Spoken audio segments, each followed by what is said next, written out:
سورہ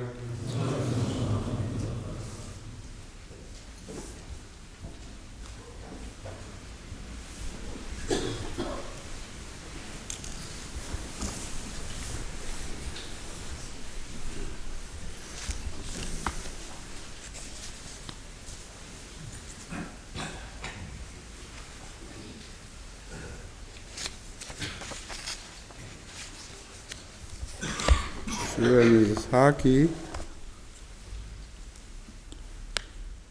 79ویں آیت سے شروع کرنی ہے تلاوت. 5 آیتوں تک کر لیتا ہوں تلاوت. عموماً 5 تک ہی رہتا ہے معاملہ. اعوذ باللہ من الشیطان الرجیم. بسم اللہ الرحمن الرحیم.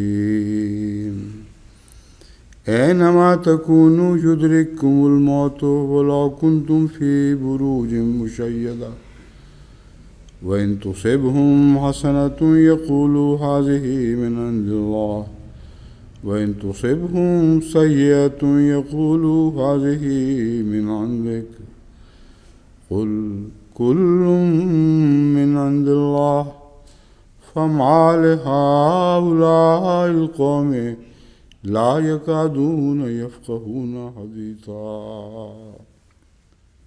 ما أصابك من حسنة فمن الله وما أصابك من سيئة فمن نفسك وما أصابك من سيئة فمن نفسك وأرسلناك للناس رسولا وكفى بالله شهيدا.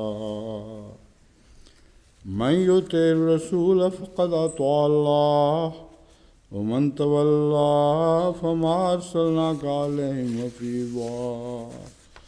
ويقولون طاعة فإذا برزوا من عندك بيت طائفة منهم غير الذي تقول والله يكتب ما يبيتون فأعرض عنهم وتوكل على الله وكفى بالله وكيلا.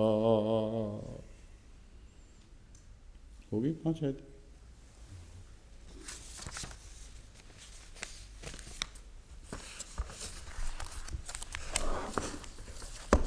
یہ درس لیا ہے یا جاری تھا؟ اینما تکونوا یدرککم الموت کل جاری تھا.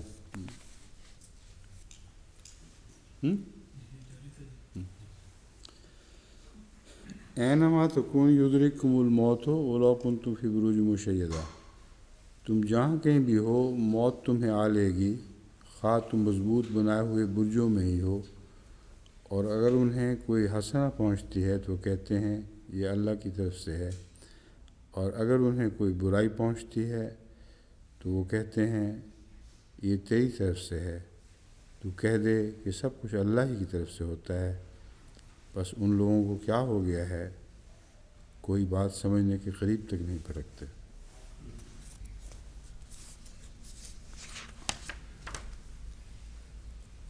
حضرت مسیح موعود علیہ السلام نے برجوں کے متعلق جو فرمایا ہے وہ یہ ہے. اظہار اوہام روحانی خزائن جلد 3 صفحہ 436. یعنی جس جگہ تم ہو اس جگہ موت تمہیں پکڑ لے گی اگرچہ تم بڑے مرتفع برجوں میں بود و باش اختیار کرو. اب مرتفع برجوں میں دونوں معنی شامل ہو جاتے ہیں، کیونکہ جو دنیا میں بھی برج بنائے جاتے ہیں وہ بھی بلند جگہ پہ بنائے جاتے ہیں. قلعے بھی اونچی جگہوں پہ بنتے ہیں، ان کے برج بھی پھر اس سے بھی اونچی جگہوں پہ بنائے جاتے ہیں. اور اصل جو مضمون ہے برج کا یعنی ستاروں کے برج وہ ہیں ہی مرتفع برج. فرمایا اس جگہ موت تمہیں پکڑ لے گی اگرچہ تم بڑے مرتفع برجوں میں بود و باش اختیار کرو. اس آیت سے بھی صریح ثابت ہوتا ہے کہ موت اور لوازم موت ہر یک جگہ جس میں خاکی پر وارد ہو جاتے ہیں. یہی سنت اللہ ہے. اور اس جگہ بھی استثناء کے طور پر کوئی ایسی عبارت بلکہ ایک ایسا کلمہ بھی نہیں لکھا گیا ہے جس سے مسیح باہر رہ جاتا، بس وہ دنیا کے برجوں میں ہو یا آسمان کے ستاروں کے برجوں میں بھی ہو، جہاں بھی اس کو لے جاتے ہیں مولوی یا پادری، وہ ہر جگہ موت اس کو پہنچے گی، کیونکہ وہ جسم رکھتا ہے۔ اگر جسم سمیت صعود نہیں ہے تو پھر فوت شدہ کا صعود ہے، روح کا صعود ہے۔ اگر جسم سمیت کا ہے تو نہ خدا کا ہے نہ مصنوعی خدا کا، کسی پہلو سے بھی وہ مسیح کا آسمان پر جانا ثابت نہیں ہو سکتا۔ بلا شبہ یہ اشارت النص بھی مسیح ابن مریم کی موت پر دلالت کر رہے ہیں۔ موت کے تعاقب سے مراد زمانہ کا اثر ہے جو ضعف اور پیری یا امراض و آفات منجرہ الموت تک پہنچاتا ہے۔ منجرہ ہے لفظ، میں نے دیکھا ہے لفظ پہلی دفعہ پڑھی ہے۔ آفات جو بھی لفظ ہے اس کا مطلب یہ ہے وہ ذریعہ بنتا ہے موت تک پہنچانے کا، وہ آفات جو ذریعہ بنتی ہیں موت تک پہنچانے کی۔ اس سے کوئی نفس مخلوق خالی نہیں۔ نفس مخلوق میں بھی بہت احتیاط کا کلام ہے، خدا کی بنائی ہوئی چیزوں میں سے کوئی نفس بھی خالی نہیں ہے۔ حضرت خلیفۃ المسیح اول کا ایک اقتباس یہاں میں رکھ رہا ہوں۔ اللہ جل شانہ محض فضل سے کسی وقت صبر کا حکم دیتا ہے، کسی وقت بدلہ لینے کا۔ صبر کے دن مقابلہ کے دن نہیں ہوتے۔ ان اوقات کو انبیاء خوب پہچانتے ہیں۔ یہ انبیاء کے ناشناس لوگوں کی باتیں ہیں کہ جب تک مکہ میں تھوڑے آدمی تھے صبر کا حکم تھا۔ قلت و کثرت مومن کے لیے کچھ بات نہیں۔ انبیاء کو جب اللہ حکم دیتا ہے صبر کرتے ہیں، جب مقابلہ کو حکم دیتا ہے مقابلہ۔ وہ نہ ہتھیاروں کی پرواہ کرتے ہیں نہ آدمیوں کی۔ کیا موسیٰ اور نوح علیہ السلام نے تلواروں سے کام لیا تھا؟ دیکھا وہ پانی جو مخالف کے غرق کا موجب ہوا آپ کی نجات کا ذریعہ بنا۔ پھر دیکھو یوم حنین اذ اعجبتکم کثرتکم میں کثرت کو عجب کا موجب ٹھہرایا ہے۔ معلوم ہوتا ہے احمق مقابلہ صرف تلوار کا سمجھتے ہیں، جبھی تو جتھے کے منتظر ہوتے ہیں۔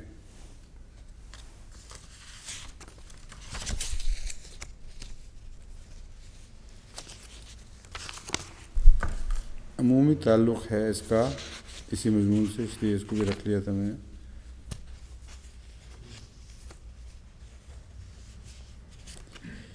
یہ آگے حضرت مسیح موعود علیہ السلام کا اقتباس ہے غالباً ہے۔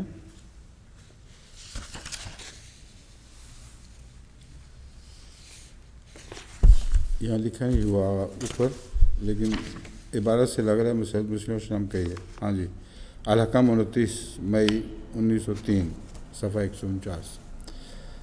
جہاں تم ہو تم کو موت پالے گی، خواہ تم مضبوط قلعوں میں ہی یا قلعوں ہی میں ہی کیوں نہ ہو۔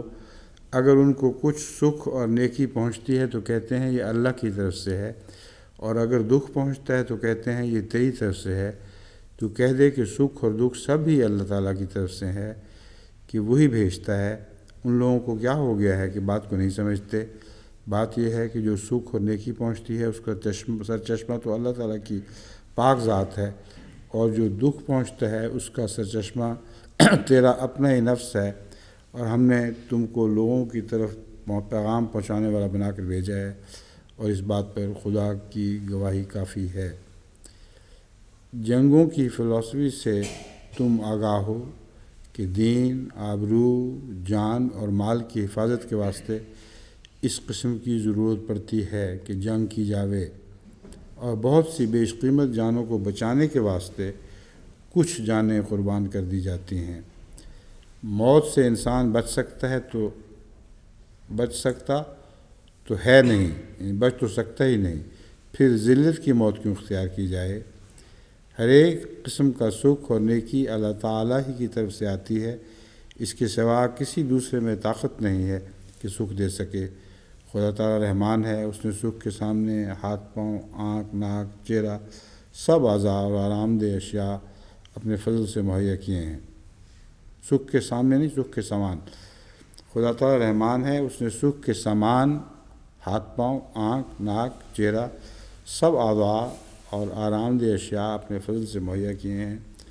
قسم قسم کے لباس، پھل، پھول، عقل، قوت ادراک کی وغیرہ، یہ سب سکھ کی چیزیں اللہ تعالیٰ کے فضل ہی سے ہوتی ہیں، لیکن دکھ انسان کے اپنے ہاتھوں کی کمائی ہوتی ہے۔ جب وہ خدا تعالیٰ کی عطا کردہ نعمتوں کی قدر نہیں کرتا، ان کو بے محال استعمال کرتا ہے تو دکھ پاتا ہے۔ خدا تعالیٰ کی ذات ہرگز ظالم نہیں ہے۔ کل من عند اللہ ہے کہ یہ معنی ہے کہ گناہوں کی سزا اور نیکیوں کا ثواب اللہ تعالیٰ ہی دیتا ہے۔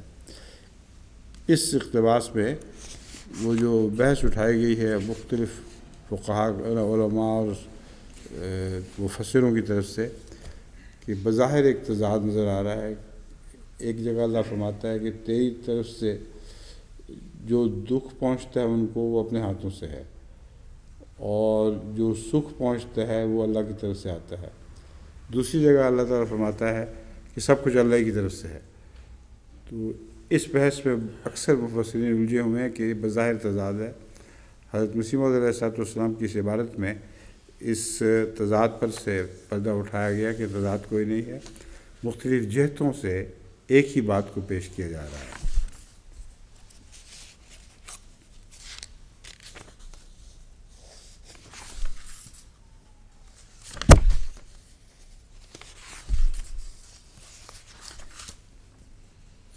چونکہ علماء کی بحثوں کا خلاصہ میں نے بیان کر دی ہے، اس لیے میں اس کو چھوڑ رہا ہوں۔ اسی بحث میں الجھے میں صرف دکھ کس کی طرف ہے، سکھ کس کی طرف سے ہے، اور دو مختلف باتیں، بظاہر دو مختلف باتیں کیوں کی گئی ہیں۔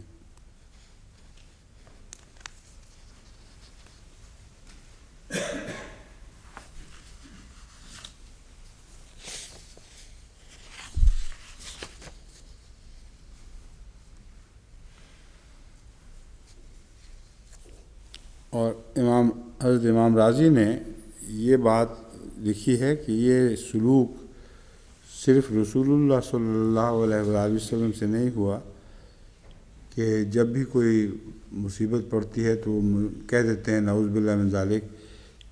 حضرت رسول اللہ صلی اللہ علیہ وآلہ وسلم کی قدم کی نعوذ باللہ نحوست سے ایسا ہوا ہے۔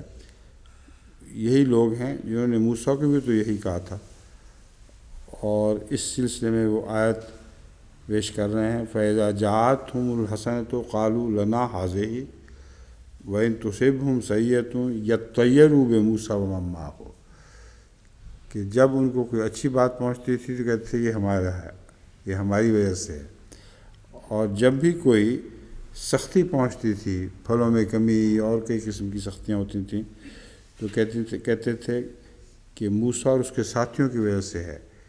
شگون ان کی طرف منسوب کیا کرتے تھے، منحوست کا شگون۔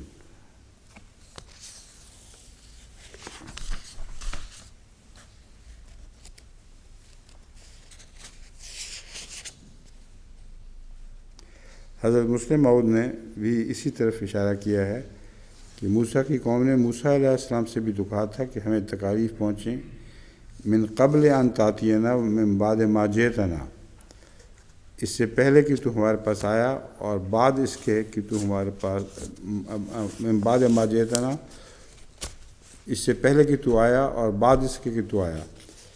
اس آیت کے حوالے سے دراصل یہ استنباط اس موقع پر ہونا چاہیے کہ حضرت رسول اللہ صلی اللہ علیہ وآلہ وسلم کے مدینے میں قدم رنجہ فرمانے سے پہلے بھی تو مدینے میں اونچ نیچ ہوتی رہتی تھی، پھل کبھی کم آتے تھے کبھی زیادہ آتے تھے، اور بعد میں بھی یہ ایک نظام قدرت تھا جو چلتا رہا۔ تو موسیٰ کی قوم نے یہ نسبتاً بہتر اور معقول بات کی تھی، جنہوں نے یہ کہا، ظاہر تو شکوہ کیا ہے کہ تیرے آنے سے تبدیلی کوئی واقعہ نہیں ہوئی۔ موسیٰ کی قوم تو یہ شکوہ کر رہی ہے، پہلے بھی یہی دن تھے، یہی اونچ نیچ تھے قدرت کے، اب بھی قدرت کے یہی اونچ نیچ ہیں، تو ہمیں تیرے آنے سے کیا فرق پڑا؟ تو رسول اللہ صلی اللہ علیہ وآلہ وسلم کے معاملے میں جو تان دینے والے ہیں ان کا ایک یہ بھی جواب ہے کہ تم لوگ موسیٰ کے متعلق بھی تو کہا کرتے تھے کہ آنے سے فرق نہیں پڑا، اب رسول اللہ صلی اللہ علیہ وسلم پر الزام کیوں لگا رہے ہو آنے سے فرق پڑ گیا؟ کیونکہ پہلے بھی دینوں کی اونچ نیچ ہوا کرتے تھے، اب بھی تو دینوں کی اونچ نیچ ہوتے ہیں۔ یہ الگ معاملہ ہے کہ حضور کے آنے سے فرق پڑا اور بہت برکتیں نصیب ہوئیں، مگر اس وقت میں اس کی بحث نہیں چھیڑ رہا، میں ان لوگوں کے اعتراض کی بات کر رہا ہوں۔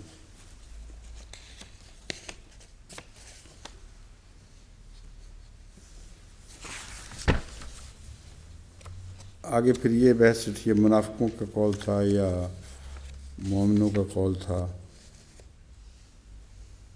سدی کہتے ہیں کہ ضمیر یہود کے لیے آئی ہے، لیکن حقیقت یہ ہے کہ یہ منافقوں کے لیے ہے۔ یہ علامہ ابو الحیان اندلسی کہتے ہیں۔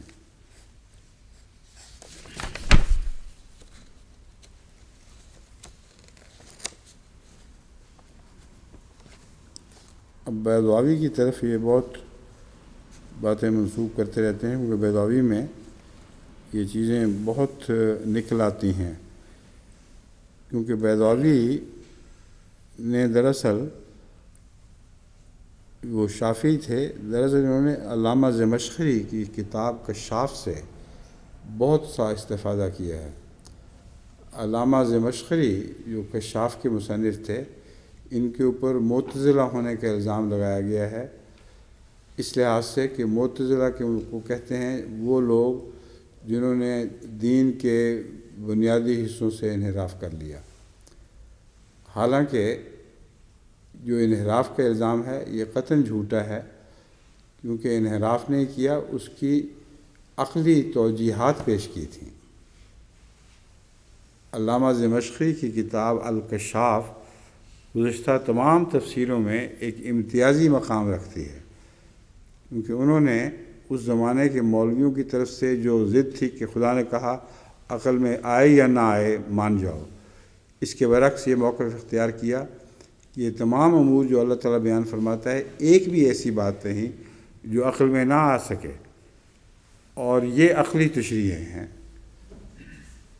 ان کی بعض عقلی تشریحات سے آپ بے شک اختلاف کریں، کیونکہ زمانہ پرانا ہے، لیکن ہر موقع پر اس زمانے میں جو عقلی تشریحیں انسان کو مطمئن کرنے کے لیے کافی ہونی چاہیے تھی، وہی انہوں نے پیش کی ہیں۔ اب بیضاوی صاحب جو ہیں، بیضاوی کے علامہ بیضاوی ناصر الدین ابو الخیر عبداللہ بن عمر بن محمد بن علی البیضاوی الشافعی، یہ جو انہوں نے ان سے استفادہ کیا ہے کثرت سے، الکشاف سے، لیکن حوالہ کوئی نہیں دیا۔ اس لیے اعتبار کے لحاظ سے یہ کتاب گر جاتی ہے، کیونکہ جس سے استفادہ کیا ہے اس کا حوالہ تو دینا چاہیے تھا، کہیں حوالہ نہیں دیتے، اور یہ خود شافعی مسلک ہیں۔ حضرت علامہ زمخشری کا جو سن ہے پیدائش اور وفات کا، وہ 467 ہجری سے 538 ہجری ہے۔ بیضاوی صاحب کا 691 ہجری وفات کا ہے سن دیا ہوا، اس میں ان کی پیدائش کا کوئی سن ذکر مذکور نہیں ہے۔ تو چونکہ یہ دو نام آتے رہے ہیں، اس لیے میں نے سمجھا کہ آپ لوگوں کو یہ بتا دوں کہ یہ بیضاوی ہے کیا چیز۔ اور اس کو سیل نے اتنا زیادہ کوٹ کیا ہے، اتنا زیادہ بیضاوی کو لکھا ہے کہ سیل کو پورے غور سے پڑھ کے دیکھیں تو آپ حیران ہو جائیں گے کہ سیل صاحب نے سوائے بیضاوی کی کتاب ہی کوئی نہیں پڑھی۔ یوں مغرب ان کو بڑے بھاری عالم کے طور پر اچھالتا ہے، لیکن ساری تفسیر میں جو حوالہ بیضاوی کا ہے، اور بیضاوی کا اپنا حال یہ ہے کہ دیانت کے اعتبار سے گرا ہوا ہے۔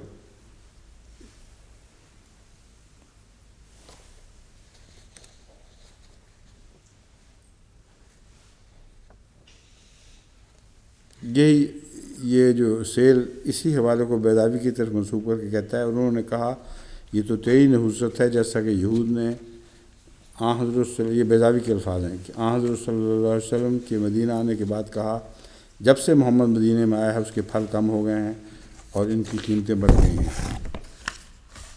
اب یہ یہود نے کب اور کس کو کہا تھا اس کا کوئی حوالہ نہیں ہے۔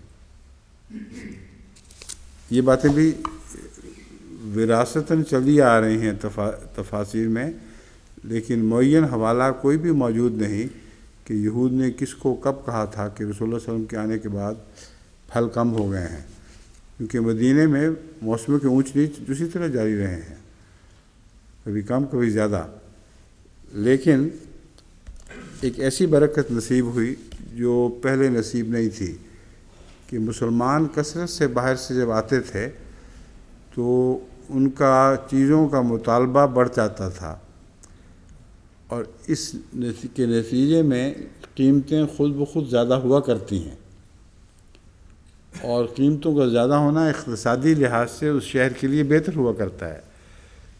تو اتنا اگر کسی نے کہا ہو کہ قیمتیں بڑھ گئی ہیں تو یہ درست ہے، مگر قیمتیں بڑھ گئی ہیں اس لیے کہ اقتصادی لحاظ سے مدینے کے لیے ضروری تھا، اور کثرت سے جو ڈیمانڈ ہوئی ہے تو جو لوگ یہ پھلوں والے یہودی تھے ان کو تو بہت فائدہ پہنچا ہے۔ تو یہ کہنا غلط ہے کہ یہ نحوست ہے، یہ کہنا چاہیے تھا کہ تیری برکت سے ایسا ہوا کہ ہمارے پھلوں کی قیمتیں بہت بڑھ گئیں۔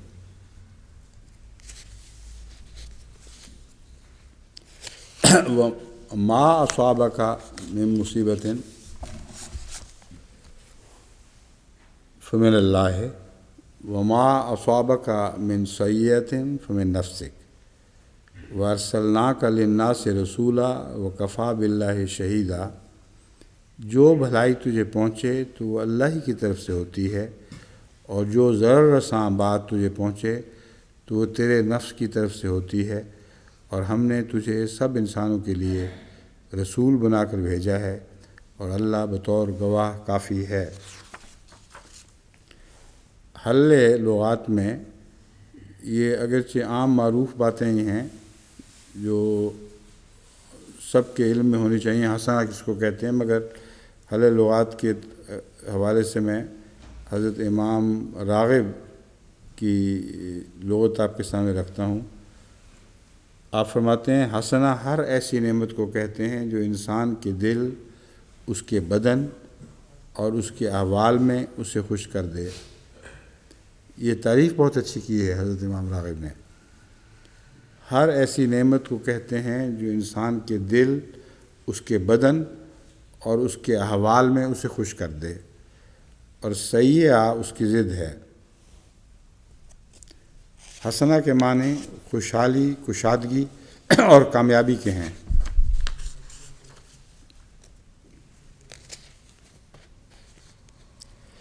سیئہ کا ایک معنی المفردات میں لکھا ہے، سیئہ کے معنی قبیح فعل کے ہیں، اور یہ حسنہ کی ضد ہے۔ برا کام کیا جائے کوئی تو اس کو بھی سیئہ کہتے ہیں۔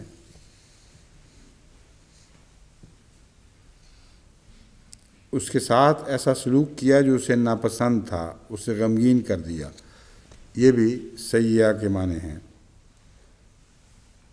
یہ اقرب الموارد نے لکھا ہے۔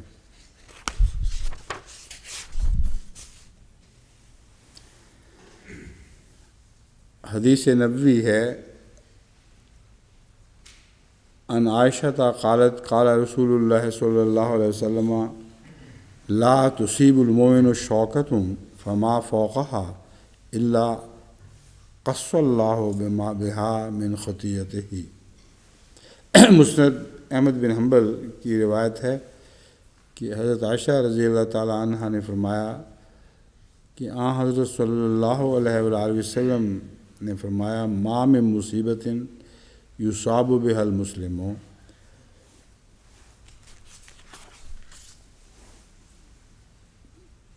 کہ مومن کو اگر کوئی کانٹا بھی چبھے یا اس کے علاوہ کوئی اور چیز تکلیف دے تو اللہ تعالیٰ اس کے بدلے میں اس کی خطاؤں میں سے کاٹ دیتا ہے۔ حضرت عائشہ سے روایت ہے کہ نبی کریم صلی اللہ علیہ وسلم نے فرمایا کہ مسلمانوں کو کوئی مصیبت نہیں پہنچتی مگر اللہ تعالیٰ اس کی خطاؤں کو کفارہ بنا دیتا ہے۔ یہ 2 دفعہ کو ترجمہ کر دیا ہے ایک ہی چیز کا، یہاں تک کہ اگر کوئی کانٹا بھی اسے چبھے تو اس کے کفارہ کا ذریعہ بن جاتا ہے۔ ہیں؟ اچھا یہ مسلم کی دوسری روایت تھی جس میں یہ تھا، ٹھیک ہے۔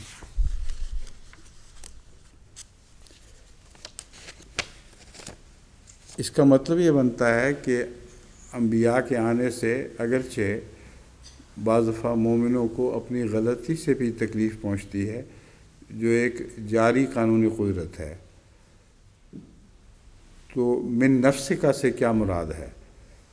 مثلا اندھیرے میں پاؤں کانٹے پر پڑ گیا، تو مومن چونکہ بدی جان کے نہیں کر سکتے تھے، اس لیے وہاں بدی کا نتیجہ مراد نہیں ہے، بلکہ سیئہ سے مراد ان کی بھول چوک، ان کی ایسی غلطی ہیں جن کے نتیجے میں ان کو رستہ چلتے گزن پہنچ جایا کرتا تھا۔ مگر اس میں بھی حضرت صلی اللہ علیہ وآلہ وسلم کی برکت سے ایسی چیز جس کی سزا ملی اور قصہ ختم ہو جانا چاہیے تھا، اس کی جزا رکھ دی اللہ نے۔ تو رسول اللہ صلی اللہ علیہ وآلہ وسلم کی برکت سے ہر تکلیف مومن کی جزا اور نیکی میں تبدیل ہو گئی۔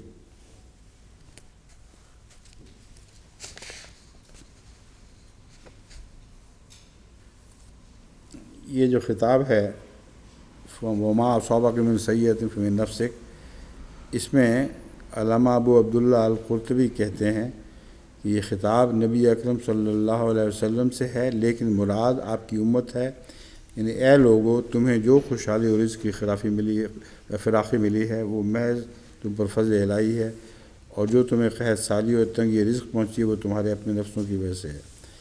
اب قحط سالی اور تنگی رزق پہنچی ہے وہ اپنے نفسوں کی وجہ سے ہے، یہ بات غلط ہے۔ قحط سالی اور اس قسم کے امور جو ہیں قدرت سے تعلق رکھنے والے، یہ تو زمانے کے اونچ نیچ قانون قدرت کے نتیجے میں ہوتے رہتے ہیں۔ نفسک مومنوں کو کہہ کر کہنا کہ تمہاری وجہ سے، یہ بالکل غلط ہے۔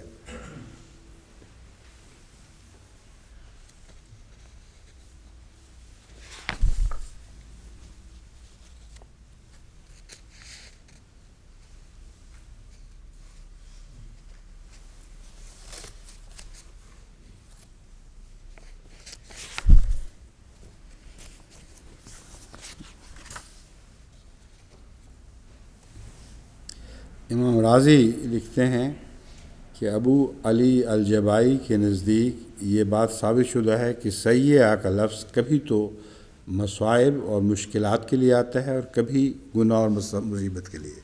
یہ پہلے میں بیان کر چکا ہوں حضرت امام راضی کے حوالے سے۔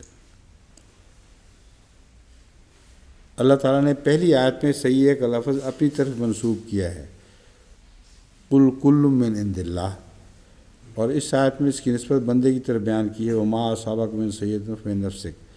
یہ ایک بہت عمدہ آپ نے طرز اختیار فرمائی ہے امام راضی نے، کہ سیئہ کے دو مختلف معنوں میں دو مختلف جگہ استعمال ہوا ہے۔ جہاں اللہ تعالیٰ فرماتا ہے اللہ کی طرف سے، تو یہاں قوانین قدرت کے نتیجے میں جو موسم وغیرہ کے بدلنے سے جو بعض دفعہ نقصان پہنچ جاتے ہیں، یہ قانون قدرت اللہ کی طرف سے جاری ساری ہے۔ من نفسک جب کہا گیا ہے تو مراد یہ ہے کہ تیرے اپنے عمل سے جو برائی پہنچتی ہے۔ یوں لکھتے ہیں، سو جب سیئہ کا لفظ سزا اور مشکلات کے لیے آئے تو اس کی اضافت اللہ کی طرف سے ہوگی جب سزا کے طور پر ہوگا، اور جب سیئہ کا لفظ معصیت کے معنی میں آئے تو بندے کی طرف مذاق ہوگا۔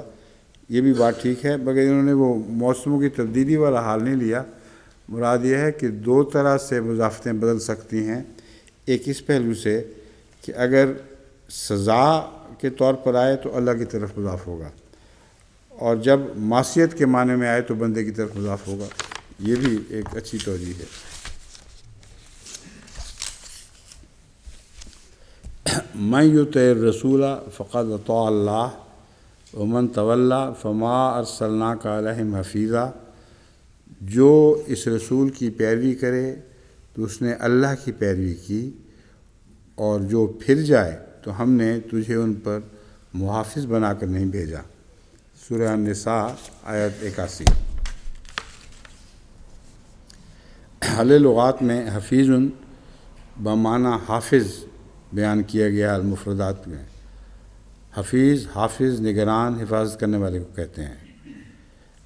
اقرب الموارد میں حفظہ منعہ من الضیاع والتلف ہے۔ حفظہ کا معنی ہے کہ اس نے اس چیز کو ضائع ہونے اور تلف ہونے سے بچا لیا۔ اب حضرت رسول اللہ صلی اللہ علیہ وآلہ وسلم کی طرف یہ معنی منسوب کرنا فما ارسلناک علیہم حفیظا غالباً درست نہیں ہوگا کہ اللہ نے تجھے ان کو ضیاع اور تلف دور کرنے کے لیے نہیں بھیجا۔ حالانکہ حضرت صلی اللہ علیہ وآلہ وسلم کے آنے سے ان کے نقصانات، ان کے روحانی نقصانات، بلکہ بہت سے مادی نقصانات بھی دور ہوئے۔ تو یہاں حفیظ کا یہ معنی درست نہیں، وہی درست ہے نگران اور حفاظت کرنے والا۔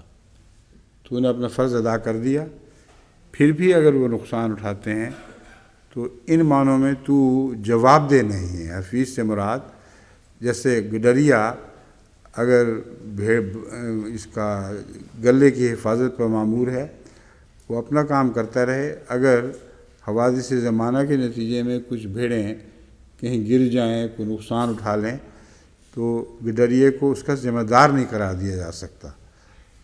بس حفیظ بمعنی گڈریا کے جو محافظت کے لیے مقرر کیا جاتا ہے، اور انبیاء کو عموماً گڈریا کہا جاتا ہے، ان معنوں سے زیادہ موضوع معنی بنتا ہے، اس پہلو سے زیادہ موضوع بنتا ہے۔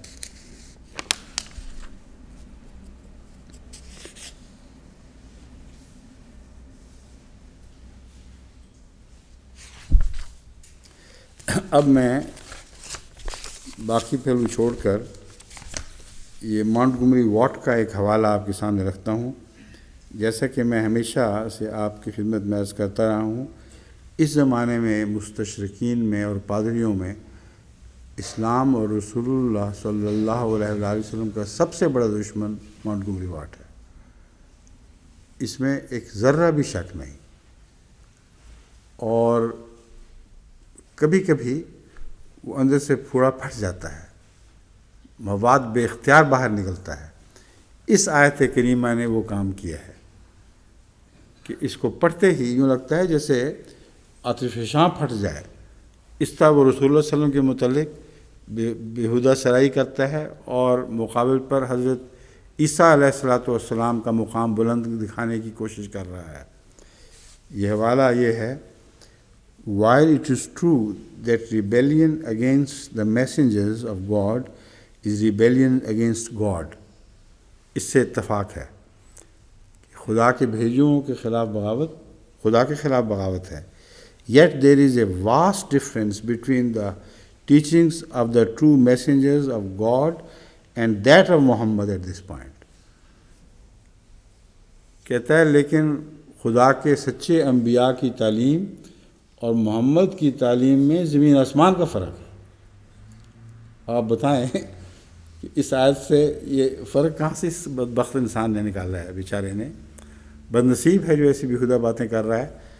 اور وجہ آگے میں تفصیل سے بیان کروں گا کہ الٹ بات کرتا ہے۔ دراصل جو کچھ کہہ رہا ہے یہ بائبل کے خلاف کہہ رہا ہے، حضرت مسیح کے اقوال کے خلاف کہہ رہا ہے، اور حضرت صلی اللہ علیہ وآلہ وسلم نے جو کچھ فرمایا وہ بہت سے پہلوؤں سے اگر جائزہ لیں تو ہر پہلو سے وہ بات درست نکلتی ہے۔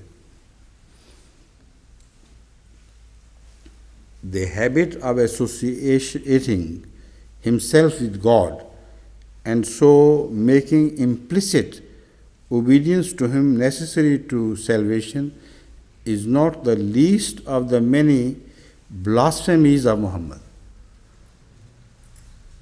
اب دیکھیں کس قدر یہ پھوٹا ہے، اندر سے گند نکلا دبا ہوا، جس کو سعودی عرب اور دوسرے شہزادوں نے اپنا ہیرو بنایا ہوا ہے اسلام کی تائید میں۔ اس سے یہ جو پھوڑا پھٹتا ہے تو پھر خوب گند نکلتا ہے۔ کہتا ہے رسول اللہ صلی اللہ علیہ وسلم کی خدا تعالیٰ کی طرف ناپاک جرتیں اور خدا تعالیٰ کے متعلق ہتک آمیز دعوی کی یہ ایک مثال ہے، اور ایسے بہت سے مواقع ہیں، ان میں سے یہ ایک موقع وہ ہے۔ اور کون سے مواقع ہیں یہ ویسے تو جب وہ اس کو کتاب کا مطالعہ کر کے نکالا جائے تو پھر سمجھ آئیں گی، اور میں اس سے پہلے اس موضوع پر بہت بحث کر چکا ہوں شروع کے درسوں میں۔ انہی صاحب کے متعلق میں نے تفصیل سے عرض کیا تھا کہ ہر بات میں یہ دھوکے باز ہے، اور حضرت صلی اللہ علیہ وسلم کا انتہائی گندہ دشمن، اور کبھی بھی حملے سے نہیں چکتا۔ کہتا ہے is not the least of the many blasphemies of Muhammad, repudiating the divinity of our lord. Blasphemies سے اب بات کھل گئی، ہمارے لارڈ جیزس کرائسٹ کی لارڈشپ کو غلط ثابت کرنے میں یہ ساری بلاسفیمیز چل رہی ہیں۔ محمد here claims almost all our Lord claimed by virtue of his divine nature۔ کہتا ہے محمد عملاً اس جگہ وہی دعویٰ کر رہا ہے جو ہمارے لارڈ جیزس نے دعویٰ کیا تھا۔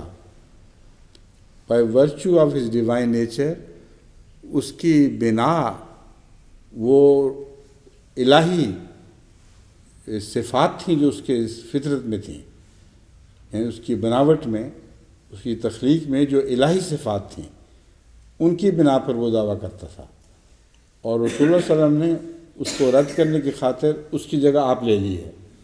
اب یہ بحث جو ہے اس کو بہت سے پہلوؤں سے اٹھایا جا سکتا ہے، لیکن میں نے یہ تو بہت لمبا درس ہو جاتا ہے، 5-6 اگلے درس بھی اسی پہ وقف ہو جاتے، تو میں نے بہت سی وہ باتیں جو پہلے کہہ چکا ہوں ان کو دہرایا نہیں، لیکن اس تعلق میں بعض باتیں دہرائی بھی جائیں گی تو کوئی حرج نہیں ہے، کیونکہ یہ اتنا گند پھٹا ہے کہ اس کی صفائی کرنا اور اسی گند کو عقل کے ساتھ، معقولیت کے ساتھ، تحمل کے ساتھ ان کے اپنے منہ پر ملنا ہمارے لیے ضروری ہے۔ اور یہ جو منہ پر ملا جائے گا یہ حضرت عیسیٰ علیہ السلام کے ہاتھ سے ملا جائے گا۔ ان کے اپنے لارڈ کا جو دعویٰ ہے نا، وہ میں اب آپ کو دکھاتا ہوں کس طرح حضرت عیسیٰ علیہ السلام ان کے منہ پر یہ سارا گند مال رہے ہیں جو یہ رسول اللہ صلی اللہ علیہ وسلم کے چہرے کو گندہ کرنے کے لیے بظاہر استعمال کر رہے ہیں۔ اب سنیے قرآن کریم کے دعوے۔ لقد کفر الذین قالوا ان اللہ هو المسیح ابن مریم، جن لوگوں نے یہ کہا ہے کہ یقیناً اللہ ہی مسیح ابن مریم ہے، وہ ضرور کافر ہو گئے ہیں۔ اور مسیح نے تو کہا تھا، وقال المسیح یا بنی اسرائیل اعبدوا اللہ ربی و ربکم انہ من یشرک باللہ فقد حرم اللہ علیہ الجنۃ ومأواہ النار وما للظالمین من انصار۔ مسیح نے تو کہا تھا کہ اے بنی اسرائیل تم اللہ کی عبادت کرو جو میرا بھی رب ہے تمہارا بھی رب ہے۔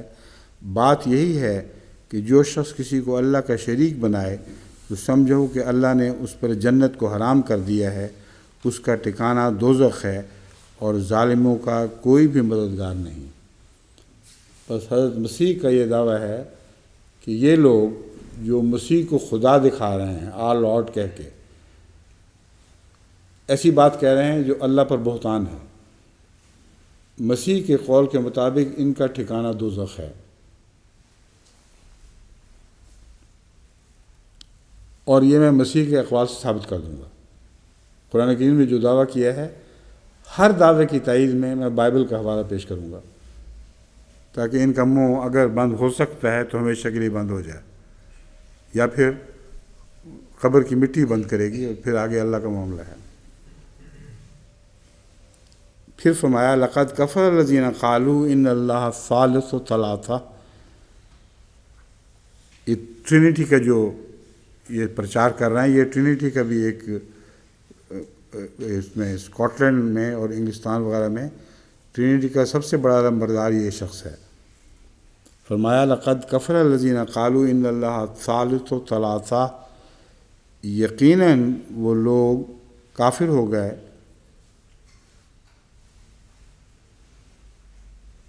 جنہوں نے کہا کہ اللہ تین میں سے ایک ہے اور سوائے ایک معبود کے کوئی دوسرا معبود نہیں، اور جو کچھ وہ کہتے ہیں اگر وہ اس سے باز نہ آئے تو ان میں سے جنہوں نے کفر اختیار کیے ہے انہیں دردناک عذاب پہنچے گا۔ سورہ المائدہ آیت 73-74۔ سورہ المائدہ ہی کی آیت 118 میں آپ کے سامنے اب پڑھتا ہوں۔ حضرت مسیح کی طرف قرآن کریم نے یہ قول منسوخ فرمایا ہے، ما قلت لہم الا ما امرتنی بہ ان اعبدوا اللہ ربی و ربکم، میں نے سوائے اس کے اپنی قوم کو نہیں کہا جس کا تو نے مجھے حکم دیا تھا، اور وہ یہ تھا کہ ان اعبدوا اللہ ربی و ربکم کہ میرے اور اپنے رب اللہ کی عبادت کرو۔ وَكُنْتُ عَلَيْهِمْ شَهِيدًا مَا دُمْتُ فِيهِمْ، اور میں نگران رہا ہوں ان پر جب تک میں ان میں رہا۔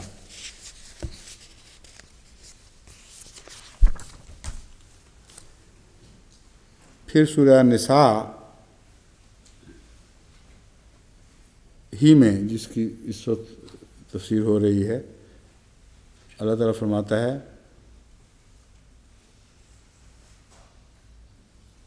وَلَا تَقُولُوا ثَلَاثَةٌ انتہوا خیر لکم، تین نہ کہو، توبہ کرو، باز آ جاؤ، تمہارے لیے بہتر ہے۔ انما اللہ الہ واحد، اللہ ایک ہی خدا ہے، ایک ہی معبود ہے۔ سبحانہ ان یکون لہ ولد، اس سے بہت پاک ہے، بہت بلند شان ہے اس کی کہ اس کا کوئی بیٹا ہو۔ لہو ما فی السماوات و ما فی الارض، اس کی ملکیت ہے جو زمین و آسمان میں ہے۔ جو زمین و آسمان کا مالک ہے اس کو بیٹا بنانے کی حاجت کیا ہے؟ وَكَفَىٰ بِاللَّهِ وَكِيلًا، اور اللہ حفاظت کے لحاظ سے، اللہ وکیل کے اعتبار سے بہت کافی ہے، نگران اور جواب حاصل کرنے اور بدعمالی کی سزا دینے، یہ سارے مضامین لفظ وکیل میں یہاں داخل ہیں۔ لن یستنکف المسیح ان یکون عبدا للہ، اب یہ دیکھیں، یہ ہم ثابت کریں گے بائبل سے کہ قرآن کریم کا بیان کتنا سچا ہے۔ مسیح ہرگز اس امر کو برا نہیں منائے گا کہ وہ اللہ کا ایک بندہ متصور ہو، اور نامقرب فرشتے اس بات کو برا منائیں گے، اور جو لوگ اس کی عبادت سے برا منائیں اور تکبر کریں، وہ یعنی خدا تعالیٰ ضرور ان سب کو اپنے حضور اکٹھا کرے گا۔ یہ قرآن کریم کے وہ حوالے ہیں جن سے ثابت ہوتا ہے کہ اس آیت میں جو یہ دعویٰ کیا گیا تھا کہ رسول اللہ صلی اللہ علیہ وسلم نے جو کہا وہ گفت خدا تھا، بین ہی وہی اللہ نے فرمایا، تو اس کا پھر اعتراض کیا باقی رہا؟ یہ باتیں اگر ہم ثابت کر دیں بائبل سے کہ بین ہی یہی باتیں جو رسول اللہ صلی اللہ علیہ وسلم فرما رہے ہیں، جو اس کے نزدیک رسول اللہ فرما رہے ہیں اور خدا نے نہیں فرمایا، بین ہی وہی خدا فرما رہا ہے، کیونکہ اگر اس کا انکار کرے گا تو مسیح کا بھی انکار کرنا پڑے گا، پھر یہ کہنا پڑے گا کہ مسیح نے وہ کہا تھا جو خدا نے نہیں کہا تھا۔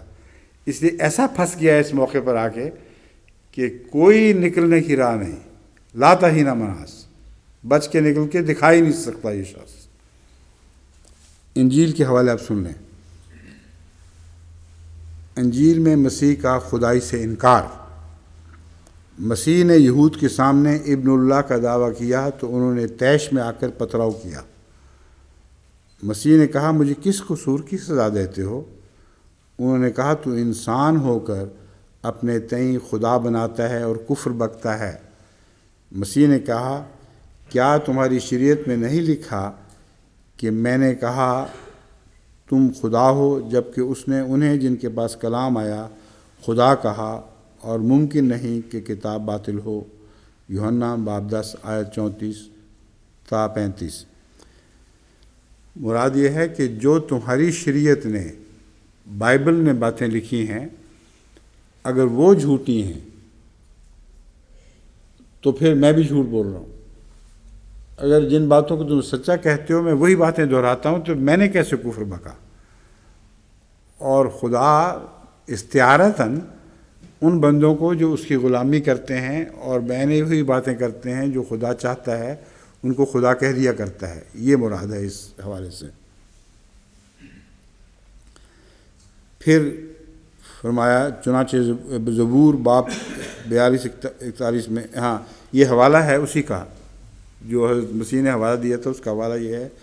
چنانچہ زبور میں لکھا ہے، میں نے کہا تھا کہ تم الہ ہو اور تم سب خدا کے فرزند ہو.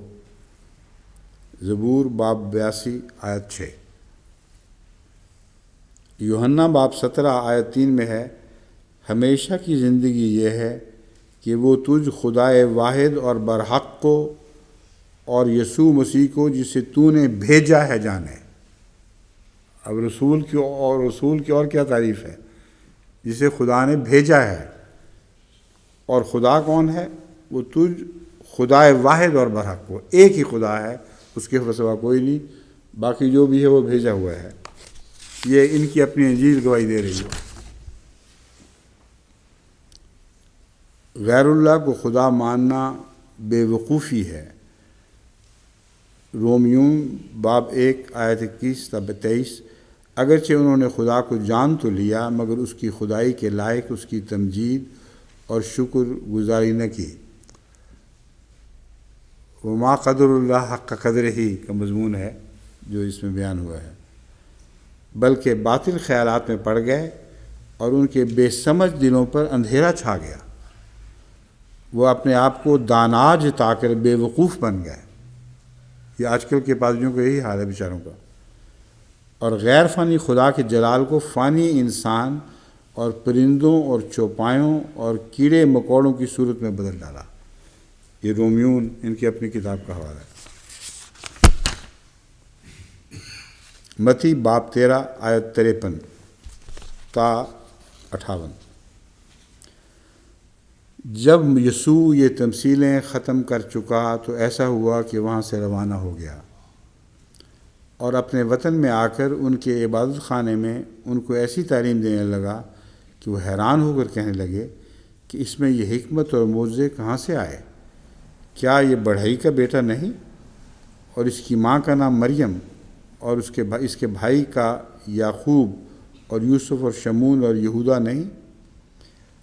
اور کیا اس کے کا لفظ زائد پڑا گیا ہے، اور اس کی ماں کا نام مریم اور اس کے بھائی یعقوب اور یوسف اور شمون اور یہودا نہیں؟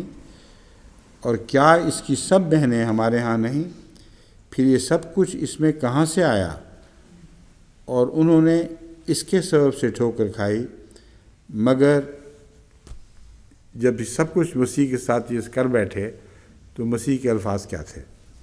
مگر یسوع نے ان سے کہا کہ نبی اپنے وطن اور اپنے گھر کے سوا اور کہیں بے عزت نہیں ہوتا. جس کو بے عزت کیا جا رہا تھا وہ کہہ رہا ہے میں اس لیے بے عزت ہوا ہوں کہ نبی ہوں. خدا کا بیٹا بے عزت نہیں کیا جاتا، نبی بے عزت کیا جاتا ہے، اور اپنے گھر میں نبی بے عزت کیا جاتا ہے. اور یہی قرآن کریم کے بیان ہے، بھرا پڑا ہے قرآن کریم ایسی آیات سے کہ نبی اپنے شہر، اپنے ملک، اپنے قوم میں ذلیل کر دیا جاتا ہے. تو یہ باتیں قرآن رسول اللہ صلی اللہ علیہ وسلم کی سچی ہیں کہ نہیں؟ سوال یہ ہے. اگر یہ سچی ہیں تو پھر یہ کہنا کہ محمد رسول اللہ کا قول خدا کا قول نہیں، بالکل جھوٹ ہے. اور اگر یہ جھوٹی ہیں تو مسیح کا یہ قول بالکل جھوٹا ہے. اس لیے ان صاحب کے پاؤں 2 کشتیوں میں آئے ہوئے ہیں جو مخالف سمتوں میں چل رہی ہیں.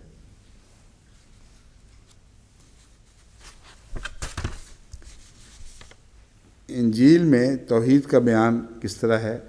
مرقس باب 12 آیت 29 تا 32. اے اسرائیل سن، خداوند ہمارا خدا ایک ہی خداوند ہے. حضرت مسیح کا قول یہ ہے، خداوند ہمارا خدا ایک ہی خداوند ہے، اور تو خداوند اپنے خدا سے اپنے سارے دل اور اپنی ساری جان اور اپنی ساری عقل اور اپنی ساری طاقت سے محبت رکھ. اب یہ حضرت صلی اللہ علیہ وآلہ وسلم کے متعلق جو آیت قرآنی ہے کہ محیای و مماتی للہ رب العالمین، کیا ہے پوری آیت؟ قل ان صلاتی و نسکی و محیای و مماتی للہ رب العالمین، اسی کا ترجمہ ہے. یعنی اگرچہ اس کو وہ بعد میں آیا ہے لیکن یہ ترجمہ اسی کا معلوم ہوتا ہے، اس لیے کہ اللہ ہی کا کلام ہے جو سب پر ایک ہی مضمون لے کے وارد اترتا ہے. تو اپنے متعلق نہیں کہا مسیح نے کہ میں وہ ہوں جو خدا سے یہ ساری محبتیں رکھ رہا ہوں، بلکہ اے اسرائیل سن، خداوند ہمارا خدا ایک ہی خداوند ہے، اور تو خداوند اپنے خدا سے اپنے سارے دل، اپنی ساری جان اور اپنی ساری عقل اور اپنی ساری طاقت سے محبت رکھ. یہ جو اصول ہے اس کا مظہر رسول اللہ صلی اللہ علیہ وسلم ہے، کیونکہ ساری انجیل میں ان الفاظ کے ساتھ نہ مسیح کی تعریف کی گئی ہے نہ کسی اور نبی کی تعریف کی گئی ہے. تو دراصل یہ پیشگوئی تھی کہ ایک ایسا رسول رونما ہونے والا ہے، اور اس طرز میں زبور نے بھی اور بہت سی دوسری کتب نے حضرت صلی اللہ علیہ وسلم کے گیت گائے، جن کے پورا ہونے کے وقت رسول اللہ صلی اللہ علیہ وسلم کے ظاہر ہونے کا وقت تھا. ان سے بڑا اور کوئی حکم نہیں. اور پھر یہ ہے، اور اپنی ساری طاقت سے محبت رکھ، اور دوسرا یہ ہے کہ تو اپنے پڑوسی سے اپنے برابر محبت رکھ. یہ تعلیم بھی پڑوسی سے محبت رکھنے کی جتنی زیادہ وضاحت اور تاکید کے ساتھ قرآن کریم میں اور احادیث نبوی میں ہے، اتنا دنیا کی کسی کتاب میں نہیں ملے گی. فقیر نے اس سے کہا، اے استاد بہت خوب، تو نے سچ کہا کہ وہ ایک ہی ہے اور اس کے سوا اور کوئی نہیں. مسیح اس پہ خاموش ہو. مسیح کا یہ ترجمہ بین ہی درست کیا فقیر نے کیا، اور یہ بتانے کے لیے کہ اب ہم یہ تسلیم کر لیں کہ تو صرف ایک خدا کا قائل ہے، اس کے سوا ہر دوسرے تصور کو رد کر رہا ہے. اس لیے اس نے ان کھلے لفظوں میں یہ ترجمہ کر کے دکھایا، اور حضرت مسیح نے اس کو تسلیم کر لیا. اب بتائیں اسلام کے ویریوں کے لیے کون سی پناہ گاہ باقی بچی ہے؟ وہ سارے الزام جو حضرت صلی اللہ علیہ وآلہ وسلم پر بطور الزام لگاتے تھے، حضرت مسیح کے اقوال سے خود ان کے اوپر تھوپے گئے ہیں. اور اسی لیے قرآن کریم اور احادیث میں جو یا اسلامی تعلیمات میں جو دجال سے ڈرایا گیا ہے وہ بالکل درست ہے. دجال کا انگریزی میں ترجمہ ہے اینٹی کرائسٹ. تو اس زمانے کا سب سے بڑا اینٹی کرائسٹ یہ صاحب ثابت ہو رہے ہیں، کیونکہ میں نے ثابت کر دیا ہے کہ کرائسٹ نے جو کچھ کہا تھا اس کا ہی رد کر رہے ہیں.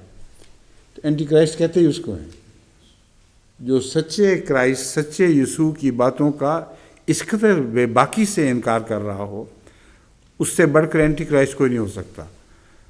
بس بالآخر اس کا خلاصہ یہ نکلا ہے ساری بحث کا کہ جناب لکھنے والے صاحب پکے مسیح کے اقوال کے مطابق، مسیح کی سچائی کے حوالے سے میں عرض کر رہا ہوں، اینٹی کرائسٹ ثابت ہوتے ہیں، اس سے زیادہ کچھ ثابت نہیں ہوتا.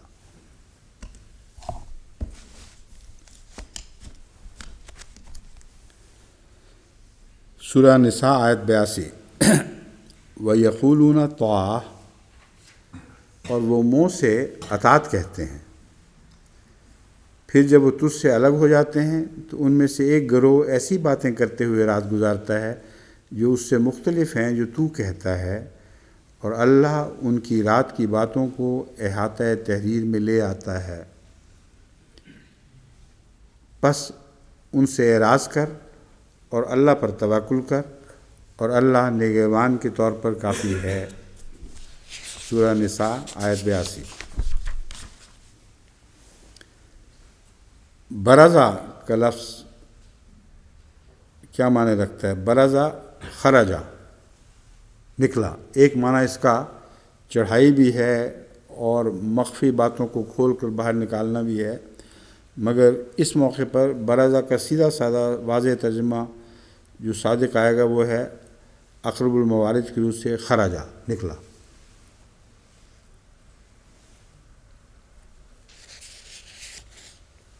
باقی سارے جو بروز وغیرہ کے معنی ہیں وہ یہاں صادق نہیں ہوتے، کیونکہ یہاں فیضا برزو من عندکا تیری طرف سے نکل کے باہر چلے جائیں، یہ مراد ہے، اور یہی ایک سادہ معنی ہے جو اس موقع پر اطلاق پا رہا ہے۔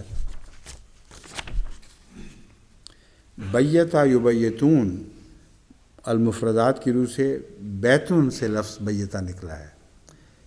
بیت کہتے ہیں گھر کو، اصل البیت ماول انسان باللیل، کیونکہ گھر عموماً رات کے وقت انسان کی پناہ گاہ بن جایا کرتا ہے۔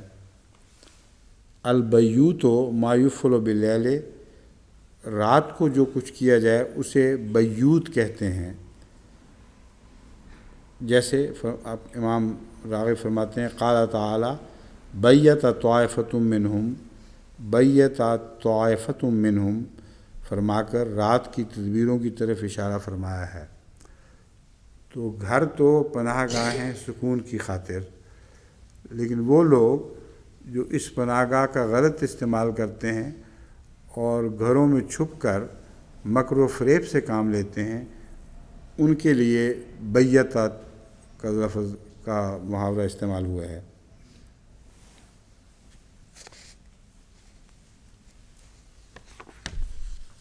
ہر وہ کام جس کے بارے میں رات کو تدبیر کی جائے اسے بیت کے لفظ سے بیان کیا جاتا ہے، یہ امام راغب فرما رہے ہیں۔ یہ عربی زبان کا ایسا استعمال ہے جو رات کو کام کرنے والے کے بارے میں بولا جاتا ہے، جیسا کہ ظلّہ دن کے وقت کیے گئے کام کے لیے استعمال ہوتا ہے، اور ان دونوں کا تعلق عبادات سے بھی ہے۔ یعنی مومن تو رات گزارتا ہے عبادت الہی میں، اور کافر اور دشمن اسلام کے خلاف اسکیمیں بنانے اور تدبیریں بنانے میں رات بسر کرتا ہے۔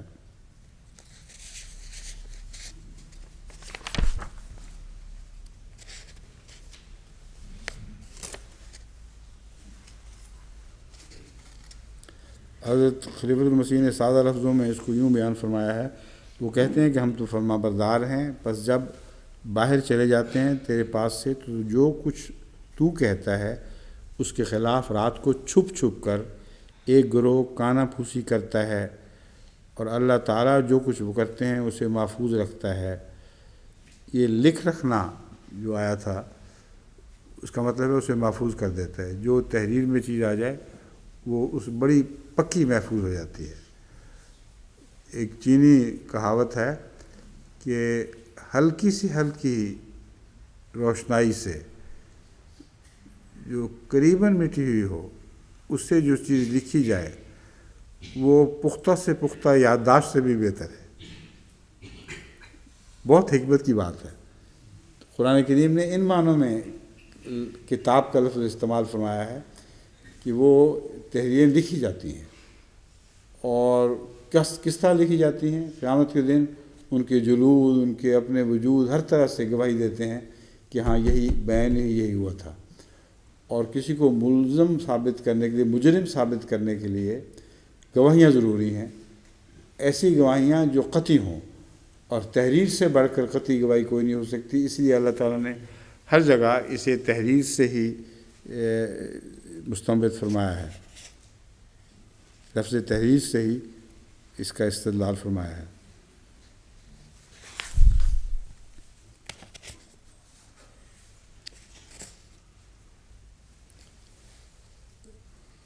علامہ ابو حیان اندلسی لکھتے ہیں کہ یہ بھی کہا گیا کہ یکتب سے مراد یعلم ہے، لکھنے کو علم سے تعبیر کیا گیا ہے، مگر جو میں تشریح کر دی ہے اس کے بعد اس کی کوئی ضرورت نہیں رہتی۔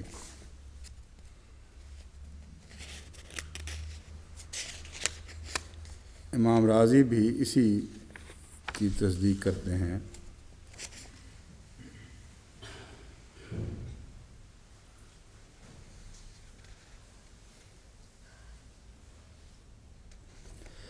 بعض مفسرین جن کو ناسخ منسوخ بنانے کا شوق ہے، ان کا رد کرتے ہوئے امام رازی لکھتے ہیں، مفسرین کہتے ہیں کہ منافقین سے یہ اعراض کا حکم ابتدائی اسلام سے ہی مخصوص تھا، بعد میں یہ قول الہی جاہد الکفار والمنافقین کے ساتھ منسوخ ہو گیا۔